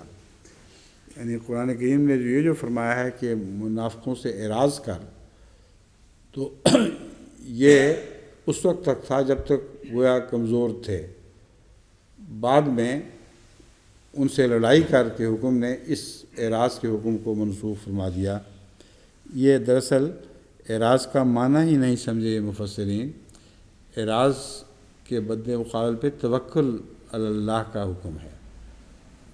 ان معنوں میں اعراض کر کہ ان کی کوششیں سب رائے گاہ جائیں گی، تیرا کوئی بھی نقصان نہیں پہنچا سکیں گی، تجھے کوئی نقصان نہیں پہنچا سکیں گی، اور اللہ پر توکل کرو اور پھر دیکھ کہ اللہ ان سے کیا کرتا ہے۔ صرف یہ معنی اعراض کے ہیں، اور اس سے بڑا جہاد ان کے خلاف اور کیا ہو سکتا ہے کہ انسان ان سے کنارہ کشی کرتے ہوئے دعا کے جہاد کے ذریعے اللہ تعالیٰ سے مدد طلب کرے اور اسی پر توکل کرے۔ چنانچہ حضرت مسیح موعود علیہ السلام روحانی خزائن جلد 10 228 7 بچن میں فرماتے ہیں، کفا باللہ وکیلا، یعنی خدا اپنے کاموں کا آپ ہی وکیل ہے، کسی دوسرے کو پوچھ کر احکام جاری نہیں کرتا۔ یہاں کفا باللہ وکیلا کا ایک اور معنی آپ نے بیان فرمایا ہے جو پہلے مفسرین کو کسی کو نہیں سوجا۔ آپ نے فرمایا کفا باللہ وکیلا سے مراد یہ ہے کہ اللہ تعالیٰ جو کام لیتا ہے اپنے ہاتھ میں، اور ان سب کے لیے وہ اپنی ذات ہی میں وکیل ہے، یعنی اپنے اوپر ہی بنا کرتا ہے، اس کی کسی سے پوچھ کر احکام جاری نہیں کیا کرتا، کسی دوسرے کو پوچھ کر احکام جاری نہیں کرتا۔ یہ معنی جب یہاں لگائیں گے تو یوں ہوگا، وتوکل علی اللہ وکفا باللہ وکیلا۔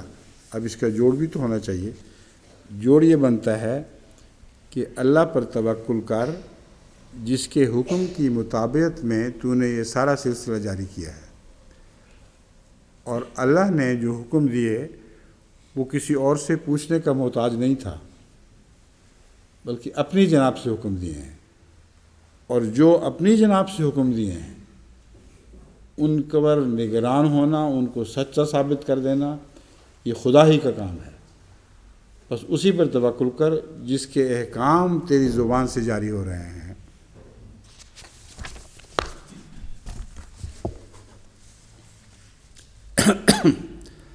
آیت 83، افلا یتدبرون القرآن، آج تو ہم کافی کور کر جائیں گے انشاءاللہ۔ افلا یتدبرون القرآن ولو کان من عند غیر اللہ لوجدوا فیہ اختلافا کثیرا، بس کیا وہ قرآن پر تدبر نہیں کرتے؟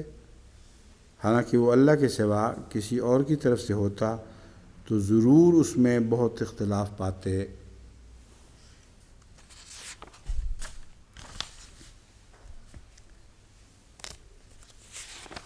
قرآن کریم ہر قسم کے تضادات سے پاک ہے۔ یہ بات بھی جیسا کہ میں ابھی کھولوں گا، یہ جو مستشرقین اسلام پر حملہ آور یعنی پادری لوگ، ان کے خلاف ایک کھلی گواہی ہے۔ ساری کائنات میں کہیں کوئی تضاد ان معنوں میں نہیں ہے کہ دو خالقوں کی مخلوق ہو، کہیں تثلیث کا حوالہ نہیں، اشارتاً کنایتاً بھی تثلیث کا کوئی ثبوت نہیں ملتا۔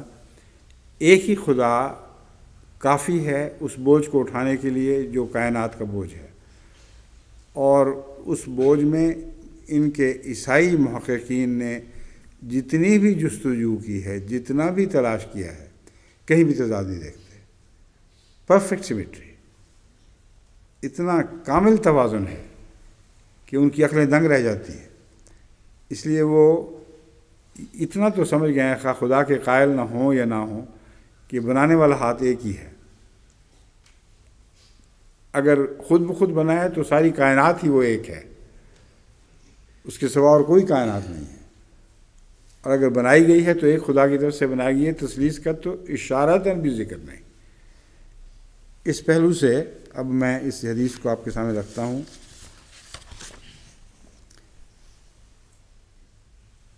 عمر بن شعیب نے اپنے بھائی، اپنے والد اور انہوں نے اپنے دادا سے روایت کی ہے کہ میں اور میرا بھائی ایک ایسی مجلس میں بیٹھے جس کے بالمقابل مجھے سرخ اونٹوں کا ملنا بھی زیادہ پسندیدہ نہ تھا۔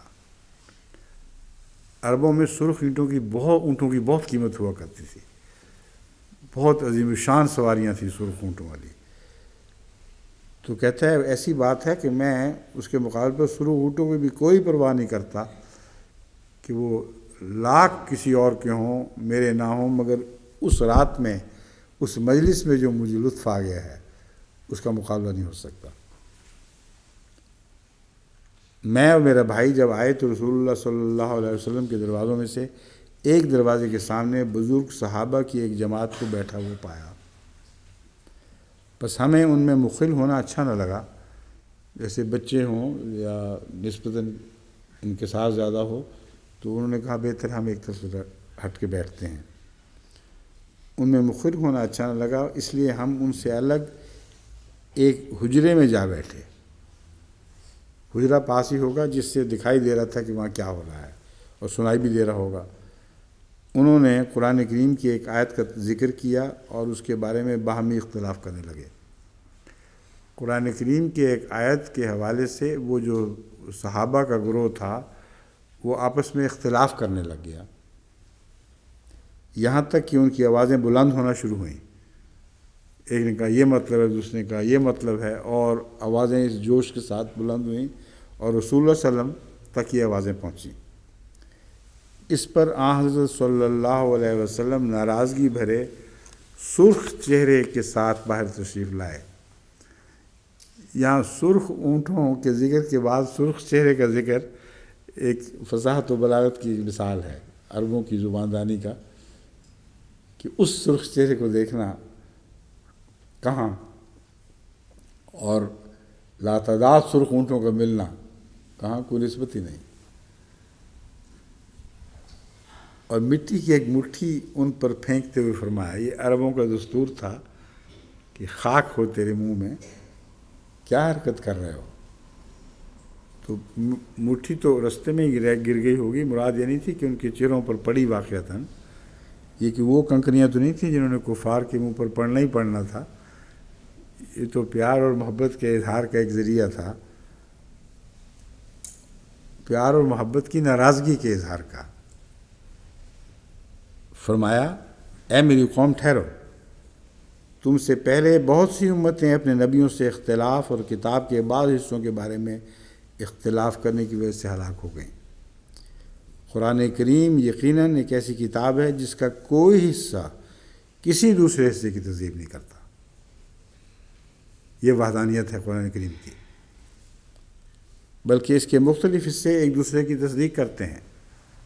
پس جس رسول کی زبان سے یہ کلام جاری ہوا ہے، اگر وہ خدا کا کلام نہیں تو پھر اور کس کا ہے؟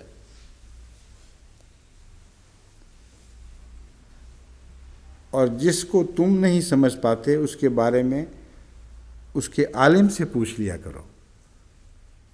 اگر سمجھ نہیں آتی کسی بات کی تو مختلف مضامین کے علماء چاہیے قرآن کریم کو سمجھنے کے لیے، جو مضمون جس عالم سے تعلق رکھتا ہو اس کے پاس جاؤ اور بتاؤ کہ اس آیت کے کیا معنی ہیں، تو وہ استنباط کرے گا اور صحیح جو قرآن کریم کا منشا ہے اس سے تمہیں آگاہ کر دے گا۔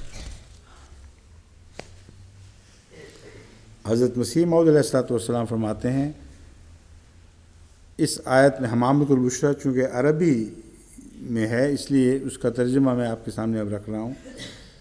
فَأَشَارَ فِي هَذِهِ الْآيَةِ أَنَّ الْاخْتِلَافَ لَا يُوجَدُ فِي الْقُرْآنِ، یہاں سے شروع ہوتا ہے مضمون۔ اس آیت میں اللہ تعالیٰ نے اس بات کی طرف اشارہ کیا ہے کہ قرآن مجید میں اختلاف نہیں پایا جاتا، اور اللہ تعالیٰ کی کتاب ہے اور اللہ کی شان ایسے امور سے بالا ہے، اور جب یہ ثابت ہو گیا کہ قرآن مجید اختلافات سے پاک ہے تو ہم پر واجب ہے کہ اس کی تفسیر کرتے وقت ہم کوئی ایسا طریق اختیار نہ کریں جو تعارض اور تناقض کا موجب ہو۔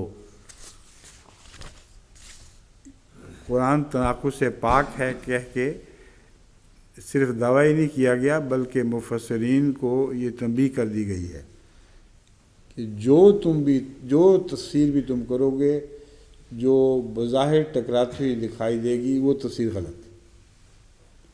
صرف وہی تفسیر جائز ہے قرآن کریم کی جس کو قرآن کریم کے بعض دوسرے حصے پوری طرح سپورٹ کر رہے ہوں، اس کی تائید میں گواہی دے رہے ہوں، اور باقی سب تفسیریں پھر جو اس قرآن کریم سے ہی ٹکرائیں گی وہ رد ہوں گی اور ناکارہ کی طرح پھینک دی جائیں گی۔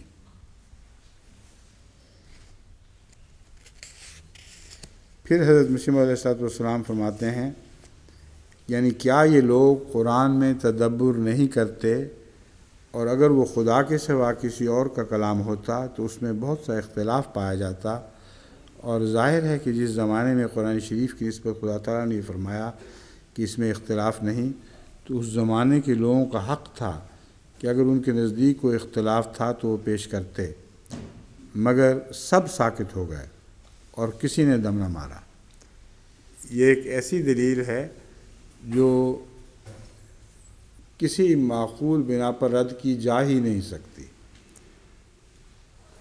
کیونکہ تاریخ محفوظ ہے، اور جب قرآن یہ دعویٰ کر رہا تھا کہ قرآن کریم میں کوئی بھی اختلاف نہیں ہے، اگر واضح طور پر اختلاف دکھائی دے رہے ہوتے کفار کو تو اٹھ کھڑے ہوتے، اور ایک بھاری روایات کا سلسلہ اس بنا پر جاری ہو جاتا کہ جب یہ قرآن کی آیت نازل ہوئی فلاں کافر اٹھا انہوں نے کہا یہ بھی اختلاف ہے وہ بھی اختلاف ہے، لیکن اختلاف ثابت تو نہ کر سکتے تھے، اختلاف کا اشارہ تک نہ کیا، مگر سب ساکت ہو گئے اور کسی نے دم نہ مارا۔ اور اختلاف کیوں کر اور کہاں سے ممکن ہے جس حالت میں تمام احکام ایک ہی مرکز کے گرد گھوم رہے ہیں، یعنی علمی اور عملی رنگ میں، اور درشتی اور نرمی کی پیرائی میں۔ درشتی ہے یا درشتی ہے؟ درشتی ہے نا۔ اور درشتی اور نرمی کی پیرائی میں خدا کی توحید پر قائم کرنا، یہ درشتی سے دیکھ بھی لینا، تلفظ میں کئی غلطیاں رہ جاتی ہیں انسان کی۔ پیرائی میں خدا کی توحید پر قائم کرنا اور ہوا و ہوس کو چھوڑ کر خدا کی توحید کی طرف کھینچنا، یہی قرآن کا مدعا ہے۔ اگر وحی نبوت میں کبھی کچھ بیان ہو اور کبھی کچھ، تو اس سے امان اٹھ جاتا ہے، یہ ہو ہی نہیں سکتا تھا۔ اب سوال یہ ہے جو قابل توجہ بات ہے کہ قرآن کریم 23 سال نازل ہوا ہے۔ ابتدا کے حالات اور تھے، آخر کے حالات اور تھے۔ ایک مصنف اگر کچھ لمبے عرصے تک ایک تصنیف کرے تو وہ بھول چکا ہوتا ہے کہ اس نے پہلے کیا کہا تھا، اسے بار بار پھر حوالہ دیکھنا پڑتا ہے کہ کہیں کوئی تضاد ہی نہ ہو جائے، اور مجھے اس کا تجربہ ہے خود۔ تو وہ جو زبانی بات کر رہا ہے، جس کے سامنے کوئی بھی تحریر نہیں ہے، 23 سال تک اس کی نبوت پھیلی پڑی ہے، اور اس ساری نبوت کے عرصے میں ایک بھی تضاد نہ ہو، یہ حیرت انگیز بات ہے جس کی کوئی مثال کسی دوسری کتاب میں دکھائی نہیں دیتی۔ بس بائبل سے جن باتوں سے یہ مسیح کی الوہیت ثابت کرتے ہیں وہ تضاد ثابت کر رہے ہیں اصل میں، ورنہ محکم کلام جو مسیح کا ہے وہ اجازت نہیں دیتا اس کی تضاد کی۔ لیکن یہ ظلم یہ کرتے ہیں کہ بائبل سے وہ متشابہات نکال لیتے ہیں جن کے معنی ان کے حق میں کیے جا سکتے ہیں، مگر سچے مومن جو حقیقت میں ایمان لانے والے ہوں وہ محکم باتوں کے تابع متشابہات کی تعریف کیا کرتے ہیں۔ اور یہی قرآن کریم نے مسلک اختیار کیا ہے عیسائیت کے متعلق، مسیح کی محکم تعلیمات جن کے رد کی کسی کو مجال نہیں ہے، مسیح کے حوالے سے قرآن کریم نے بیان کر دی ہیں، اور یہ طریق اختیار فرمایا ہے کہ اب ان کے تابع دوسری باتوں کی تشریح کرو نہ کہ ان محکمات کے اوپر ان کو حاوی کرنے کی کوشش کرو۔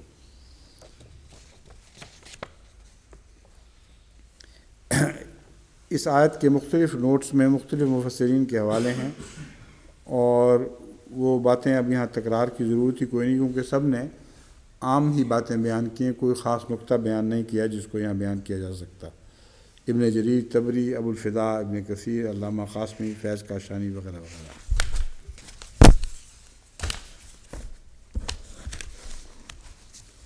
آج تو انشاءاللہ 5 لگتا ہے ہو جائیں گی پوری۔ چھٹی؟ اچھا، زندہ باد۔ کچھ اس سال شاید پوری تفسیر کر سکیں۔ اس کی وجہ ایک اور بھی ہے کہ سورہ نساء کی بہت سی ایسی آیات ہیں جن کا ورثے وغیرہ سے تعلق ہے، اور ان پر ہم پچھلے سال بحث کر چکے ہیں، اس لیے اس بحث کے دوران ہم نے آخری آیات کو بھی لے لیا تھا اور ان کو بھی پیچھے رکھ لیا تھا تاکہ اکٹھا مضمون ہو جائے۔ مجھے امید ہے کہ باقی آیات میں انشاءاللہ بہت انشاءاللہ ان معنوں میں کہ خدا تعالیٰ کی توفیق سے ہم اسی رمضان میں سورہ نساء کو مکمل طور پر تفسیر کے لحاظ سے پیش کرنے کی توفیق پا لیں گے، اور اگر وقت بچا تو پھر اگلی صورتوں کی بھی تیاری رکھیں۔ وَإِذَا جَاءَهُمْ أَمْرٌ مِّنَ الْأَمْنِ أَوِ الْخَوْفِ، یہ تلاوت ہو چکی ہے نا؟ پڑھنی ہے؟ اچھا۔ اعوذ باللہ من الشیطان الرجیم۔ وَإِذَا جَاءَهُمْ أَمْرٌ مِّنَ الْأَمْنِ أَوِ الْخَوْفِ أَذَاعُوا بِهِ وَلَوْ رُدُّوهُ إِلَى الرَّسُولِ وَإِلَى أُولِي الْأَمْرِ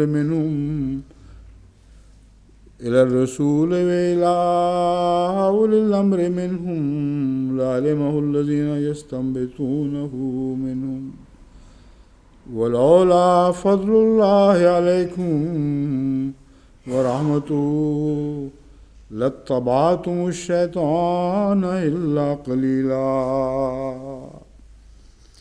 اور جب بھی ان کے پاس کوئی امن یا خوف کی بات آئے تو اسے مشتہر کر دیتے ہیں، اذاعوا بہ، اور اگر وہ اسے پھیلانے سے پہلے، یہ بریکٹ میں رکھا ہوا ہے، رسول کی طرف یا اپنے میں سے کسی صاحب امر کے سامنے پیش کر دیتے تو ان میں سے جو اس سے استنباط کر سکتے وہ ضرور اس کی حقیقت کو جان لیتے، اور اگر تم پر اللہ کا فضل اور اس کی رحمت نہ ہوتے تو تم چند ایک کے سوا ضرور شیطان کی پیروی کرنے لگتے۔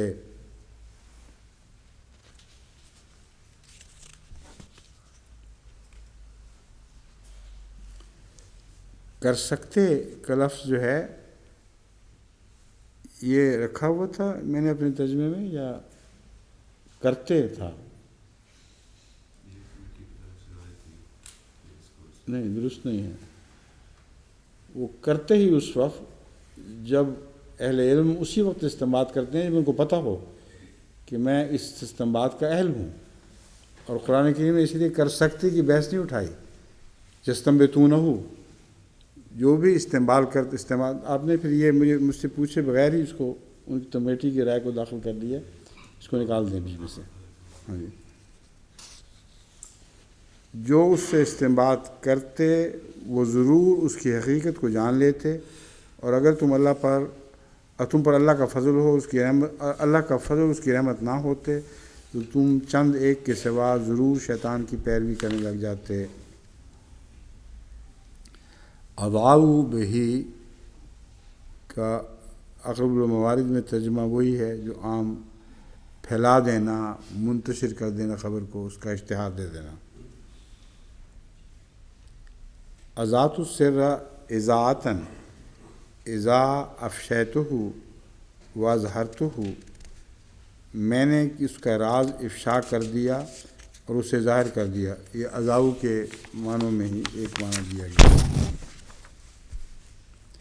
ذا الشیء والخبر، خبر خود ظاہر ہو جائے اور پھیل جائے تو اس کے لیے بھی ذا الشیء کہتے ہیں، یا ذا الخبر ہو۔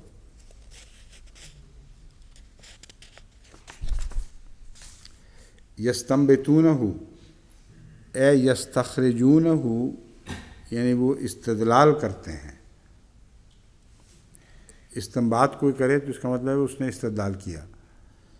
تو استدلال کا مطلب ہے وہ قوی دلائل بھی ساتھ بیان کرتے ہیں جن دلائل کی روشنی میں ان کے استخراج کو تقویت ملتی ہے. جو وہ بات کہتے ہیں اس کی دلیل بھی قرآن کریم کی اسی آیت سے نکال کے دکھاتے ہیں کہ دیکھو اس قرآنی دلیل کی روح سے اس آیت کا یہی مطلب ہونا چاہیے، کوئی دوسرا نہیں. اصل میں نبت الرجل البیرا استخرج معہا، استخراج کا جو لفظ استعمال ہوا ہے وہ اس کا آغاز ہے کنویں سے پانی نکالنا. کنویں سے پانی نکالنے کے لیے لفظ استخراج اس لیے استعمال ہوتا ہے کہ گہرائی میں ہوتا ہے پانی.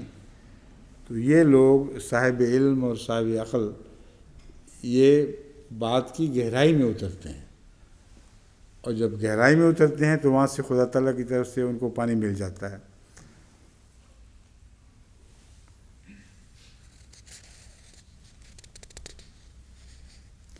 اقرب میں ہے کسی فقیہ کا اپنے علم اور اجتہاد کے ذریعے کوئی بات نکالنا، اپنے علم اور اجتہاد کے ذریعے کوئی بات نکالنا. بات سچی ہوتی ہے، بات فرضی نہیں ہوتی، مگر اس بات کے لیے ان کا اپنا علم ہونا چاہیے اور اس بات کو نکالنے کی استطاعت ہونی چاہیے. اب جب پانی نکالتے ہیں تو اس کے لیے رسی بھی چاہیے اور ڈول بھی چاہیے اور طاقت بھی چاہیے. تو چونکہ یہ باتیں بیرونی ہیں پانی سے، اس کا یہ مطلب نہیں کہ پانی غلط ہو گیا ہے. جو استخراج کرتے ہیں وہ فقیہ جن کا قرآن کریم ذکر فرما رہا ہے وہ استخراج ہمیشہ ٹھیک کرتے ہیں.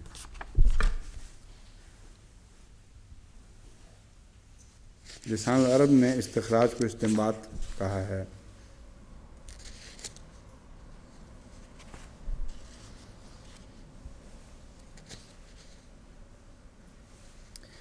اب جہاں تک بات کو آگے پھیلا دیتے ہیں کہ مضمون ہے، اس سلسلے میں یہ بات یاد رکھنی چاہیے کہ حضرت صلی اللہ علیہ وآلہ وسلم نے یہ تنبیہ فرمائی ہے، اور سنن ابی داؤد میں حضرت ابو ہریرہ کی روایت ہے رضی اللہ تعالیٰ عنہ کہ نبی کریم صلی اللہ علیہ وسلم نے فرمایا کہ کسی شخص کے جھوٹا ہونے کے لیے یہی کافی ہے کہ وہ ہر سنی سنائی بات کو آگے بیان کرتا پھرے. جب بھی بیان کرتے ہیں آپ کوئی بات سنی ہوئی تو جب تک یقین نہ ہو کہ یہ بات درست ہے آگے چلانی ٹھیک نہیں ہے.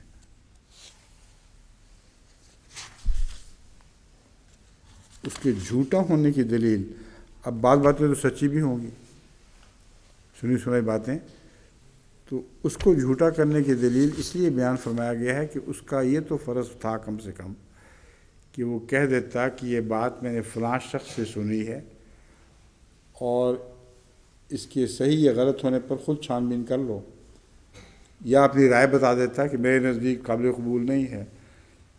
تو پھر اس کو یہ نہیں کہا جا سکتا کہ جھوٹا ہے، مگر اس بات کو قبول کر کے جب اپنی طرف سے بیان کرتا ہے تو یہ جھوٹ ہے کیونکہ اس نے دیکھی نہیں وہ بات.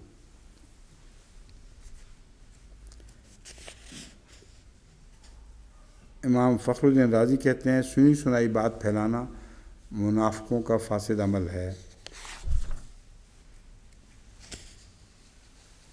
وردوہ رد الی الرسول و الی اولی الامر منہم فی اولی الامر قولان احدہما الی ذوی العلم والرائے منہم والثانی الی امراء السرایا.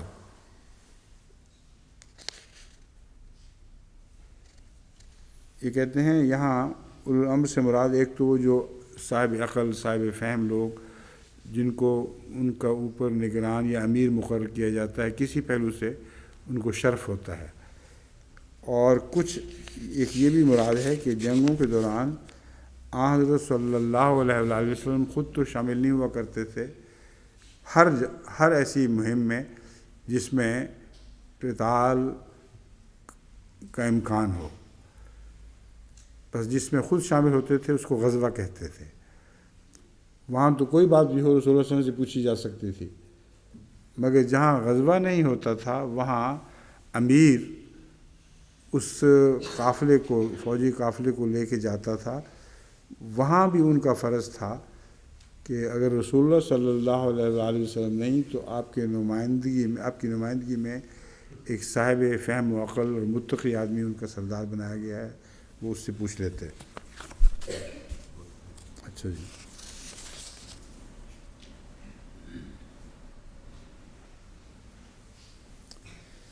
اولی الامر سے مراد کون کیا ہے؟ رسول اللہ، اور رسول اللہ صلی اللہ علیہ وسلم کی مطابقت میں پھر دوسرے۔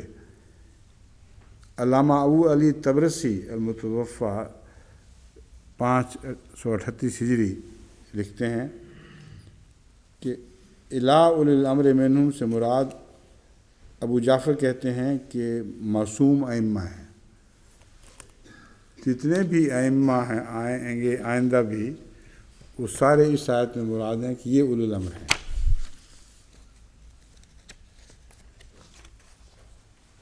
اور اس سلسلے میں ایک اور حیرت انگیز روایت ہے، آپ کے سامنے رکھ دیتا ہوں، باقی باتیں تو وہی ہیں جو پہلے گزر چکی ہیں۔ ولولا فضل اللہ علیکم ورحمتہ، اس کی شیعہ تفسیر کیا ہے؟ کہتے ہیں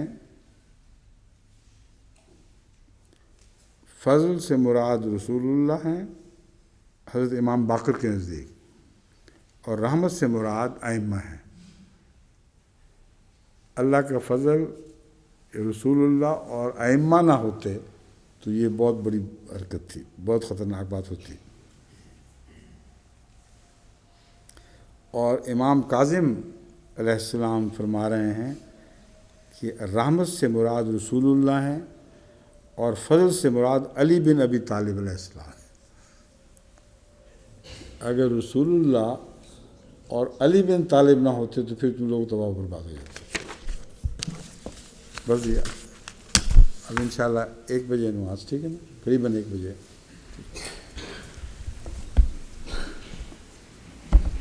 اچھا جی، ہم نے احتیاطی چھٹی بھی رکھ لی ساتھ ہیں، اندازہ تھا آپ کو کہ جلدی گزرے گا۔